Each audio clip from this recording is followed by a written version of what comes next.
This Family Life News podcast is made possible by the support of listeners like you. Next on the 5 o'clock report. There's pieces of cars every place. Withdrawal of law enforcement resources here is dependent upon cooperation. We need to get appropriations bills passed, and we need this agency to be overhauled. Now, let's go to the newsroom. Thruway pileup. Good afternoon. Thank you very much for joining us. I'm Mark Webster. We begin with an update on that big crash today on the New York State Thruway. There's pieces of cars every place. That's an eyewitness account sent to WKBW in Buffalo from one of the drivers who was stuck in that afternoon pileup after a total shutdown between Pembroke and Batavia. Traffic appears to be flowing again on the eastbound 90, but the westbound side at last check still being diverted off the Thruway at exit 48 Batavia. Estimates range from 30 to 60 cars involved in that pileup. There are injuries, though apparently none life-threatening. First responders did declare a mass casualty incident, calling for ambulances from a 3-county area to come help. There have been some patient transports, about a half dozen, to area hospitals for minor injuries. That crash is near the same spot where a tour bus crashed last year claimed 5 lives. Our other big story today, more cooperation means less ICE. Withdrawal of law enforcement resources here is dependent upon cooperation. That's the word from border czar Tom Homan, now running the ICE show in Minneapolis. Homan says he's gotten at least some assurance that there will be more cooperation from Minnesota authorities. I had a very good meeting with Attorney General Ellison, and he has clarified for me that county jails may notify ICE of the release dates of criminal public safety risks, so ICE can take custody of them. But commenting this afternoon, Minneapolis Mayor Jacob Frey. This is an opportunity to be a patriot, to stand up for the kinds of liberties and freedoms that we all hold dear. That was Frey speaking at a previously scheduled appearance at the U.S. Conference of Mayors in Washington. Dead deal to avert a looming government shutdown. A funding test vote failed today, setting the stage for a partial federal government shutdown over the weekend. What's freezing funding is ICE, or specifically objections to funding ICE operations, without ICE reforms being demanded by Democrats like Arizona Senator Mark Kelly. We need to get appropriations bills passed, and we need this agency to be overhauled from the top down, bottom up. Montana Republican Senator Steve Daines tells Fox News, I think we all agree what happened in Minneapolis needs an investigation. But to completely hold up all the DHS funding, it's a political stunt more so than a policy outcome. Fox congressional correspondent Chad Pergram says odds of a shutdown being averted by tomorrow are now slim and none. This all but guarantees a partial government shutdown early Saturday morning. Even if the Senate passes the remaining spending bills and lops off DHS funding, the House and Senate are not in sync. And what about that House Democratic Minority Leader Hakeem Jeffries? We will evaluate whatever bill comes over to us on its merits. Now, all that is in contrast to earlier reports that said President Trump and Senate Minority Leader Chuck Schumer were close to a deal to avoid the shutdown.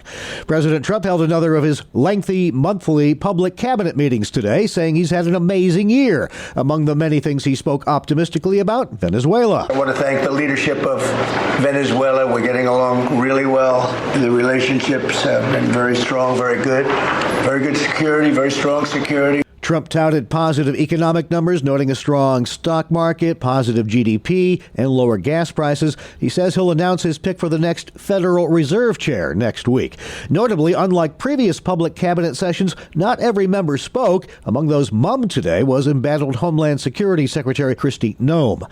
Another major winter storm set to impact millions across the East Coast this weekend. Looks like it'll miss us, though. Forecasters do say a possible nor'easter could intensify into a bomb cyclone, could bring snow, high winds, and coastal flooding.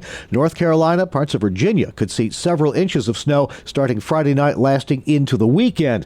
Meantime, folks in the South continue to struggle with the impact of last weekend's snow and ice storm that knocked out power and damaged infrastructure. Because of all of the freezing temperatures, that's created either pipe leaks or also so many people trying to run their taps at once to prevent them from freezing. That's caused a strain on the city's water demand. They had to turn off water for several people so they could make sure that the local hospital had enough water supply. CBS's Katie Weiss in Oxford, Mississippi. Still about 250,000 without power across Mississippi, Tennessee, and Louisiana.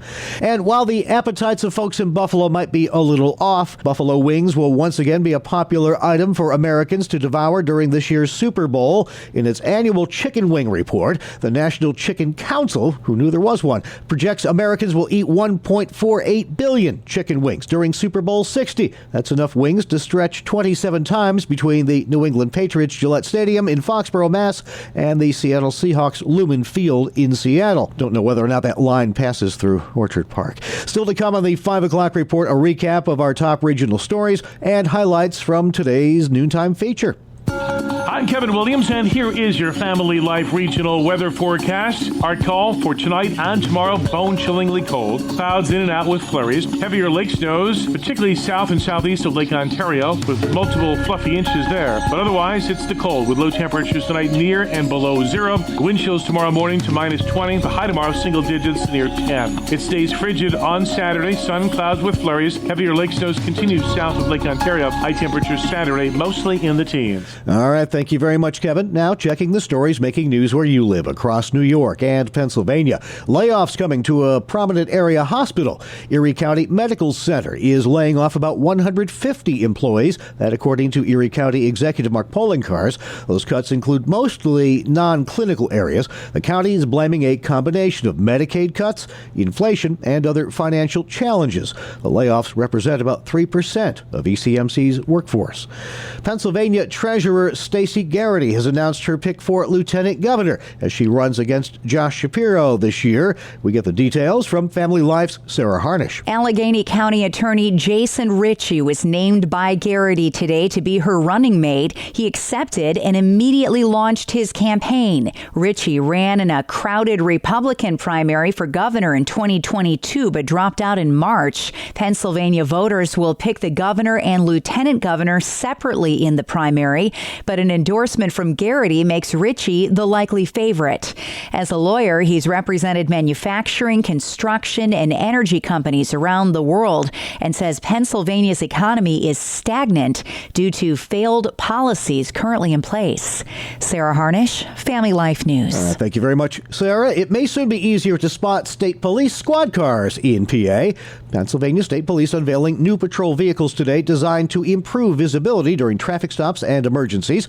The new vehicles are equipped with a V-shaped light bar that provides a wider light spread. It doubles as an extra-large brake light. There's also GPS-based vehicle-to-vehicle communication that will synchronize a flashing pattern and voice commands with other nearby patrol units. The hope is that motorists will be able to see, hear, and react better to state vehicles responding in an emergency.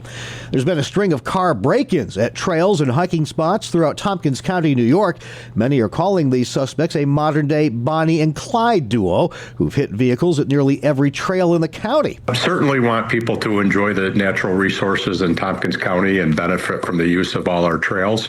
But if I could ask people to safeguard personal items in their vehicles in ways that can't be stolen. Tompkins County Sheriff Derek Osborne says the suspects are known for grabbing checkbooks or credit cards, then using them to commit fraud. He reminds folks to always lock their car and never leave valuables in plain sight. A suspect in custody in Pennsylvania after evading capture by running across a frozen river. That story from Family Life's Brian Query. A man is in stable condition and expected to face criminal charges after a 3-hour police chase Wednesday over a frozen Allegheny River in western Pennsylvania. Police say they were dispatched at 1 p.m. Wednesday to the Highland Park area of the city of Pittsburgh for a report of a person trespassing on the former Veterans Administration hospital site. At the scene, officers found a man inside the property who ran away. They then tracked him to miles away when he attempted to escape police by crossing the Allegheny River. The man ignored repeated calls from police, but by around 4 p.m., the man got off of the ice and was taken into custody by officers. Brian Query, Family Life News. All right, thank you, Brian. Finally, Western New York is gearing up for March Madness. For the 7th time in 25 years, the KeyBank Center in downtown Buffalo will be hosting the early rounds of the NCAA Men's College Basketball Tournament. The last time the Queen City hosted was 2022. Those games will be played Thursday, March 19th and Saturday, March 21st in Buffalo. Up next, highlights from today's Faith Under Fire, as our Sarah Harnish speaks with Todd Nettleton from Voice of the Martyrs.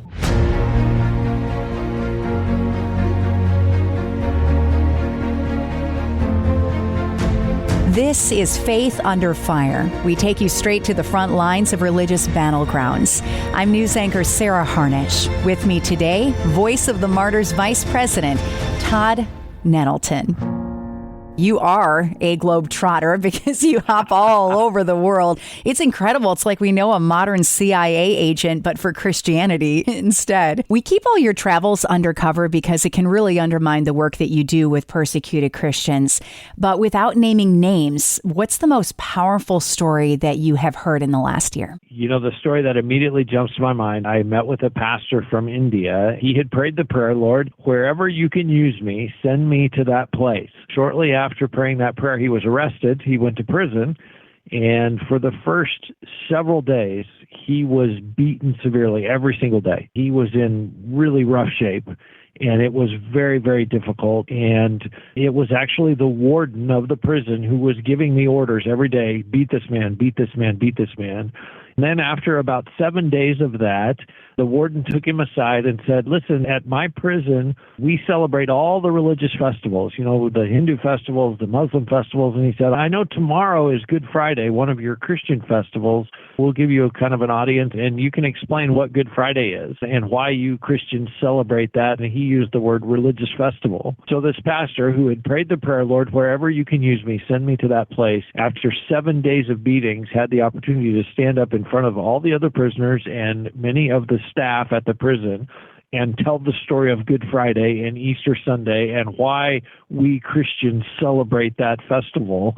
So he had this amazing opportunity, and the Lord used it. The rest of the story is pretty amazing. The warden suddenly now was his friend. He watched over him. He made sure he had enough to eat, and he gave him even more access to share the gospel inside that prison. So amazing answer to that prayer. Lord, wherever you can use me, send me there. I don't think he was envisioning the inside of a prison, but boy, the Lord used it and opened an amazing door for ministry. Wow. And he probably landed in prison because of his faith in India, which it's not okay to be a Christian in India. It is not okay. And yes, he was arrested for being a pastor. He was accused of converting other people, which we would say sharing the gospel, evangelizing. That is a crime in multiple states in India. And then God gives him a platform from the inside of a prison cell where he's being imprisoned for sharing Christianity. I think it just shows the willingness of our persecuted brothers and sisters. Like, they know this could be costly. They know they could suffer when they pray that prayer, but it was 100% genuine prayer. Lord, send me wherever you can use me. And yes, I know that might be a place I don't necessarily want to go, but if you can use me, then I do want to go. I do want to be where you can have the maximum impact through my life. I was challenged by that prayer, honestly, myself. Lord, send me wherever you can use me, but please make it Hawaii or, someplace there's a beach. That was not his prayer. His prayer was, Lord, send me wherever you can use me, and wherever you choose, I'm willing to go. What a great example. Learn more at persecution.com. All right, thank you very much, Sarah. Voice of the Martyrs has created a new free prayer guide and has a partnership with Tyndale on a persecuted church Bible with daily prayers for the underground Christian church. You can find them both at persecution.com. And, of course, you can hear the entire feature and all of our Family Life original news features at Apple Podcast, YouTube, Spotify, and FamilyLife.org. This is the 5 o'clock report on Family Life. Frugality has its place, but it's not the finish line. Hi, I'm Rob West with the Faith and Finance Minute. Cutting expenses, being disciplined, and watching your spending can be wise, but the goal of stewardship isn't to tighten your fists around every dollar. Frugality becomes misplaced when saving money becomes the ultimate priority instead of a tool for greater kingdom impact. Scripture reminds us that we're stewards, not owners. So when we spend intentionally, when we choose contentment over comparison and purpose purpose over impulse, we create margin. And margin is what makes generosity possible. The point is to live intentionally so we're freed up to give joyfully. Wise stewardship isn't about restriction, it's about participation in God's work through open-handed generosity. We can help you learn to manage your money according to biblical principles when you download the free FaithFi app. You'll find it on our website at faithfi.com. Thank you, Rob. Still to come on the 5 o'clock report. Teamwork makes the dream work, they say, and never more true than during a critical medical emergency in the middle of last weekend's big snowstorm. We'll have the story for you after weather with Kevin. I'm Kevin Williams, and here is your Family Life regional weather forecast. A bitter cold night is ahead, and a frigid day is due tomorrow as we continue to drain Arctic air from the North Pole. We'll also be dealing with lake snows, especially south and southeast of Lake Ontario. Multiple fluffy inches of snow are due there. The rest of us, there'll be just some flurries by and large, a little bit off Lake Erie. Our call for tonight and tomorrow, bone-chillingly cold. Clouds in and out with flurries. Heavier lake snows, particularly south and southeast of Lake Ontario, with multiple fluffy inches there. But otherwise, it's the cold, with low temperatures tonight near and below zero. Wind chills tomorrow morning to minus 20. The high tomorrow, single digits to near 10. It stays frigid on Saturday. Sun and clouds with flurries. Heavier lake snows continue south of Lake Ontario. High temperatures Saturday, mostly in the teens. Thank you, Kevin. Finally at 5, the timing couldn't have been much worse. A neonatal medical emergency requiring a fast ambulance ride with roads snowed in. I've been here for 3 years. This is the first time we had to think outside the box. Kelly Bessel with Cincinnati Children's Hospital Critical Care Transport Team, who tells WCPO. We made sure the team was ready to go, and we moved as fast as we could because we knew we were losing our window of time to get to that baby. Time is everything. And that's where Ohio DOT plow driver Joe Estes came in, literally plowing a path for the ambulance to get them to the hospital ASAP. It's probably the most important trek of my ODOT career. But he was determined to help get that baby to the hospital safely and speedily. As a father myself, it hit me like, I don't know the age, the sex, the race, the religion of this child, nothing. No details. It was get this child to this hospital for whatever they need. They're calling plow driver Joe Estes a hero, but he's not having it. By no means am I the hero. I'm just a truck driver, and I absolutely hope everything works out for the best. Some refreshing modesty there, and we're happy to report that it did work out for baby Bryson and everyone who teamed up for him on a snowy day in Ohio. And that's the world we live in for Thursday, January 29th, 2026. Thank you again for joining us. I'm Mark Webster, Family Life News. Thank you for listening to this Family Life News podcast. If you've been encouraged by what you've heard, please share it with others and click the subscribe button to automatically receive future episodes. Family Life is a listener-supported ministry. Podcasts like this are made possible by your financial partnership. Find out more at familylife.org.